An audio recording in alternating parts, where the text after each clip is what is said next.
Good day everyone, Grimmels here with another DCS video, taking a look at the Harrier again and going over a few more aspects of this new module. Specifically, there are two things I want to show off in this video in a little demonstration mission.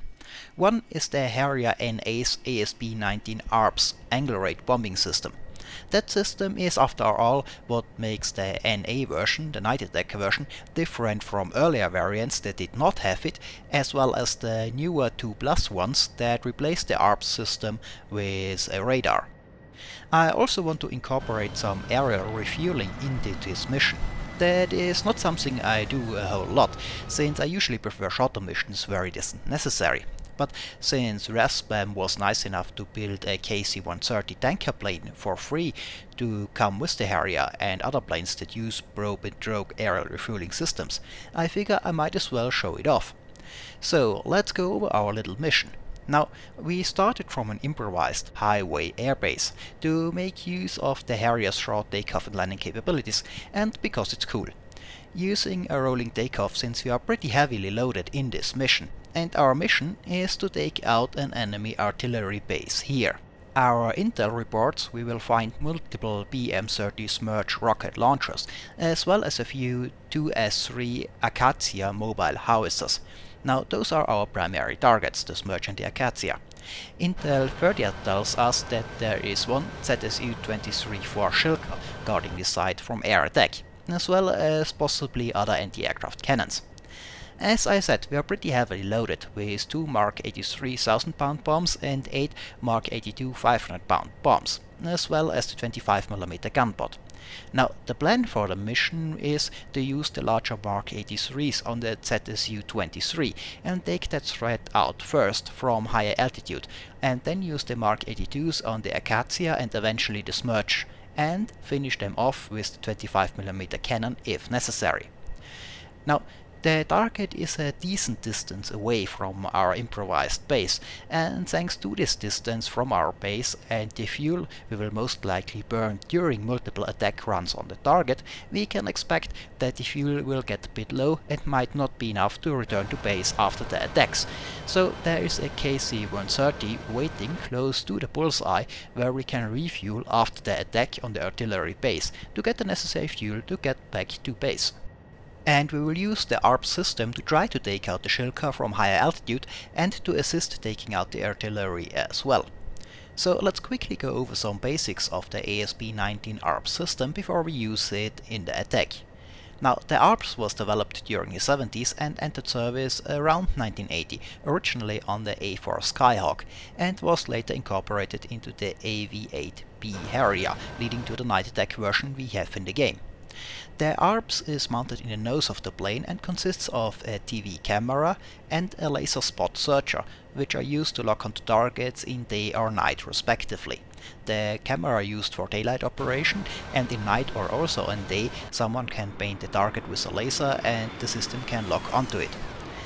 And then provide a firing solution for automatic bomb delivery in what is similar to a CCRP mode on the A10C, though a bit less sophisticated. The ARBS can calculate the solution using the change in light of sight angle to the target as well as the speed and dive angle of the plane. Or you can manually deliver weapons using, for example, the CCIP mode as well as the symbology from the ARBS in the HUD. In that sense, it's an early targeting bot, somewhat similar to what we have in the Lightning, but it is an older and less capable system of course, with less zoom and no infrared mode like the Lightning has, and of course it can't look directly below the aircraft or behind it, since it is mounted in the nose. However, considering the age of the system, it is quite capable. So let's take a look at it in action as we get ready to attack the enemy artillery base. Let's move forward a bit till we are getting close to waypoint 3, which is the location of our target. On waypoint 2 behind us is the bullseye, and the KC-130 tanker is flying in that area should we need it. But for now, let's get ready for our attack. Now, the enemy artillery base is located close to a small compound or village behind the ridgeline in front of us, so I need to climb a bit to get a visual on it. At the moment it is still hidden from sight. Since we don't have anybody with a laser lasing the target, we will use the daylight camera of the ARBS system, which is looking forward at the moment. If someone would paint the target with a laser, the laser spot tracker of the ARBS could automatically lock onto it, assuming the right laser code is used, and the pilot can then do fine adjustment with the camera if needed, or just trust the laser operator.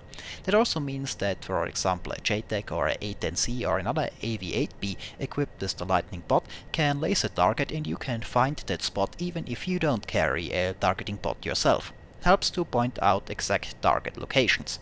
In this case though, the target is in the open and pretty obvious, so we just point the nose of our plane on it as it comes into view and lock the camera on the spot. Now it is ground stabilized and we can slew it around looking for our target, which in that case is the ZSU-23 Shilka.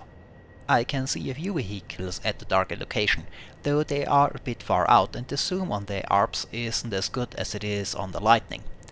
I can't see a gun barrel on the vehicle in the middle of the screen, and the chassis matches that of the Shilkas, so I figured that is the target I'm looking for and locked the camera on this position. Turns out later that I could just not see the gun barrel from that angle, and the Acacia uses a similar chassis to that of the Shilka, so I'm actually aiming at one of the artillery pieces. But since I concentrate on the attack and the HUD symbology, I noticed that too late in the attack and decide to press on with it anyway when I notice. Now, we have what I think is the Shilka at this point in the crosshair and our Mark 83s selected.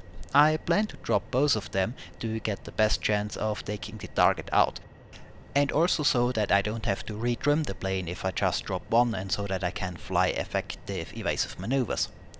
Now, release mode is in automatic, which gives us the ARBS symbology on the HUD. Now all we have to do is fly towards the target and keep the line, the target marker on the HUD, and the flight path indicator in one line. And keep the pickle button pressed, then the bombs will release at the right moment automatically. Again, similar to the CCRP mode you know from the A10 or other planes. However, you don't get a release point to fly towards in the HUD, so you have to keep the target in sight in a slight dive. Keeping all three of those symbologies in a line would be easier if I would dive a bit more, keeping the flight path indicator closer to the target indicator. But I want to stay as high as possible to avoid the Shilka, so I keep it shallow. I am a bit too much to the left and try to compensate for that. But the offset gets larger as you close in, so I don't get them quite lined up perfectly as I drop the bombs. But I hope it's good enough, and I pull up and turn to get out of the Shilka's engagement envelope.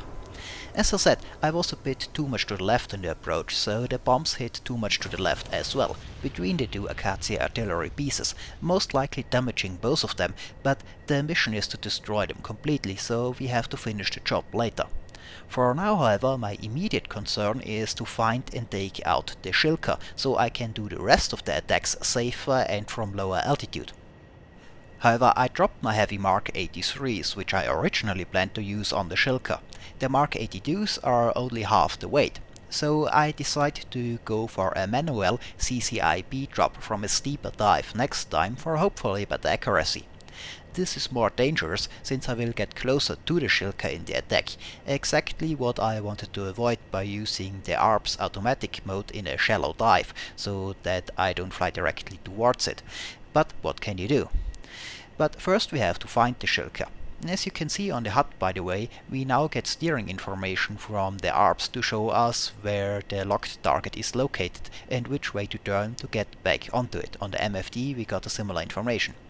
As soon as we are turned around, the camera will slew back to the original target's location. Now, that's something that nowadays with modern targeting bots is no big deal, but back in the 80s when the ARBS entered service that was quite a neat trick, and especially at night this helps to easily get back on target after an attack and re-engage. I flew a bit further out to have enough time to look for the Shilka, and as you can see, when we are turned around, the camera points back to the Acacia we attacked earlier. And slewing the camera along the RT base, I eventually find the Shilka across the street of the base and get the camera on it. This time we're close enough that I can 100% identify the Shilka. You also might notice that I put the crosshair of the camera at the bottom of the Shilka, not directly on it. This is useful with targeting bots in general. If you don't have or don't use a laser or radar to get slant range to the target, you want to aim at the ground the vehicle is sitting on, not the vehicle itself, or the bot will actually aim for the ground behind the target as it looks through it. Now, with the symbology of the ARBS in the HUD, it is easy to line up a CCIB job even from high altitude. I dropped 2 bombs per salvo again, and I pickled twice to drop 4 bombs to make sure we take the Shilka out, which did take some shots at me as I dived towards it, but luckily missed, and I was still high enough that I was quickly back out of range. The bombs fall all around the Shilka and I set it on fire, and it blows up shortly after, so that's the main threat out of the picture. So back to the actual primary targets of the mission, the artillery. There are still 2 armored 2S3 howitzers and 4 rocket launchers. I still have 4 Mark 82s, which I plan to drop in pairs again. Since the Acacia are armored and the rocket launchers are not, I will use the bombs on the howitzers and then strafe the rocket launchers with the 25mm cannon. Now that the radar guided quad 23mm and the aircraft cannons of the Shilka are no threat anymore, I can go a bit lower in my attacks, and I decide to stick with the CCIB mode and dive bombing. I still use the ARBS to find the targets and the ARBS symbology in the HUD to help aim. And we get pretty good hits on the howitzer, which I assume was already damaged from the Mark 83s, and it blows up. Now, flying over the target, however, I notice another vehicle close to the howitzers, and looking back at it, it looks like a manually aimed AA cannon on a truck. Being manually aimed, it is much less of a threat to my Harrier than the radar-guided Shilka was, but it is still a threat and needs to be taken out, preferably before I strafe the rocket launchers. I only have 1 more pair of Mark 82s and I think about using them on the AA truck, but then I figure the howitzer is armored, the truck is not, so I rather use the bombs on the armored target and then take the AA gun as a first starter with the 25mm. After all, I have a ballistics computer to help aim the gun and the truck does not. So after taking the second howitzer out with my last pair of bombs, I select the gun and strafe the AA gun truck, again using the ARBS symbology to help line up the shot. In a night mission you could this way use unguided weapons, even rockets and cannon fire, to attack targets that are being body laced by someone, except that the ARBS at night locks onto a laser point instead of the camera picture, but you still get the same symbology in the HUD you can use for aiming. And that makes the Harrier a very capable night attack platform with both guided and unguided weapons for 80s standards, especially if you combine it with the Harrier's nav flare. In any case, with the howitzers and AA taken out, the rest is just a matter of cleaning up the unarmored rocket launchers with the 25mm Gatling cannon in the Harrier's gunpot, and the mission is accomplished. Time to go home. Of course, as we mentioned earlier, we burned a bit of fuel carrying such a heavy weapons load out here and during the maneuvers attacking the base. So we are a bit short on fuel and might not have enough to safely make it back home, so we got to refuel. Luckily, we got the KC-130 tanker close to the bullseye on waypoint 2 on the way home, pretty close to the target for that reason. Now, usually the tanker would have an airborne TACAN to make it easier to find it. But the TACAN for the KC-130 is not in the game yet, though supposed to come later. Anyway, instead of the TACAN we asked the AWACS for vectors to the tanker. The AWACS gives us a bearing to the tanker from the bullseye, and since my tanker is flying back and forth over said bullseye, that makes it pretty easy to find it. The AWACS tells me that the 130 is to my left as I reach waypoint 2, and already pretty close to the bullseye, so as I look in that direction I can already spot the tanker and fly in that direction. To rendezvous with it and slowly approach to get into refueling position.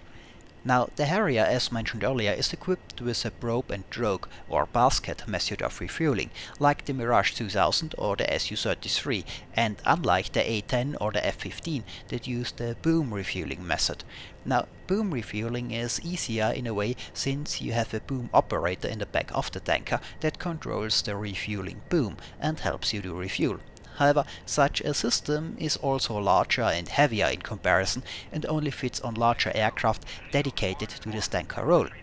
Such large aircraft don't fit on an aircraft carrier, for example, however, so the Navy and the Marines use the basket method, which is much simpler in concept. The tanker just drags a refueling line with the basket behind it, and you have to plug it in yourself. Such a system can easily be carried by smaller planes and even other fighters, which makes it useful if you can't use large dedicated tanker planes all the time, like on a Navy aircraft carrier or smaller air forces that can't afford such a dedicated tanker plane. This method, however, while simpler in concept, is harder to pull off, and I hardly ever do refueling. I only did it once or twice in a Mirage 2000 before I got the Harrier. Now, the Harrier's refueling probe, however, is behind the pilot, so you can't see it, which doesn't make things easier. Now, the trick is to fly in formation with the tanker plane and not look at the basket directly. If you try to look at the basket and fly into it that way, things will most likely go wrong. That means you have to fly in formation with the tanker in the right spot behind it, that when you slowly move forward, the probe hits the basket.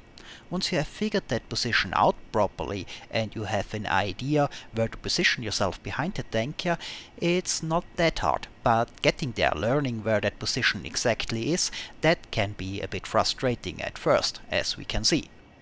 Now you want to position your nose between the engine and the refueling pod, a bit closer to the engine than the pod, and at such a height in the formation with the tanker that the basket is passing you at about head level, a bit lower. You can use the green ready light as an indicator for that, but getting the position correct on the first try simply needs some practice. Here we have the first try, and I look over at the basket. Bad idea, things usually go wrong if you do that, so I have to reset and go again. So let's get ready for the second try. Again, the idea is to fly in formation with the tanker, concentrate on staying in formation with it and not concentrate on the basket directly, just use it as a rough indication where you have to be, and then slowly move forward in the formation. But of course you have to be in the proper position as you move forward and do only very small subtle corrections, otherwise you can easily get into some oscillation. Now this time the approach looks better and we get contact. Sadly, I'm a bit too fast and move a bit too far forward and down and lose it again. Well, that was a bit unfortunate, but you know what they say, third time is the charm, and we have time.